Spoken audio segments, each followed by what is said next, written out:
KTT Perserikatan Bangsa-Bangsa di New York, Amerika Serikat pada Senin 22 September 2025 waktu setempat menjadi saksi Presiden Perancis Emmanuel Macron mengakui negara Palestina.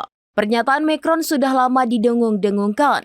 Macron memberikan bukti dengan menyatakan secara resmi mengakui negara Palestina. Langkah bersejarah itu disampaikan Macron di hadapan para pemimpin dunia, meski tanpa kehadiran Israel dan sekutunya Amerika Serikat. Menurutnya, waktu untuk perdamaian antara Israel dan Palestina telah tiba.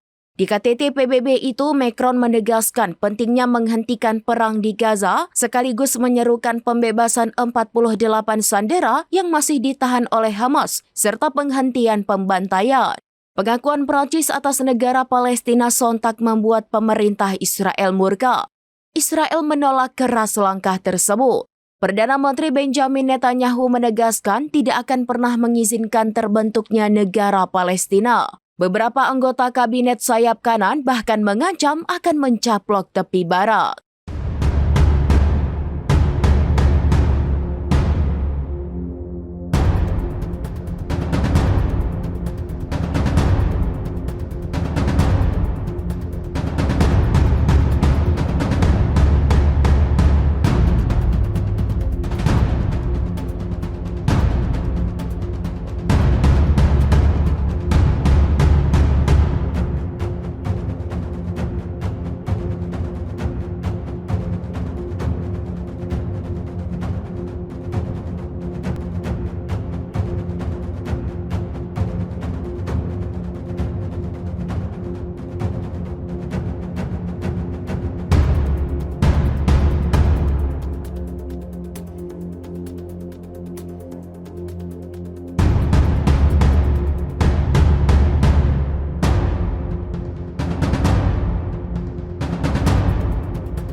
Download Tribun X sekarang, menghadirkan lokal menjadi Indonesia.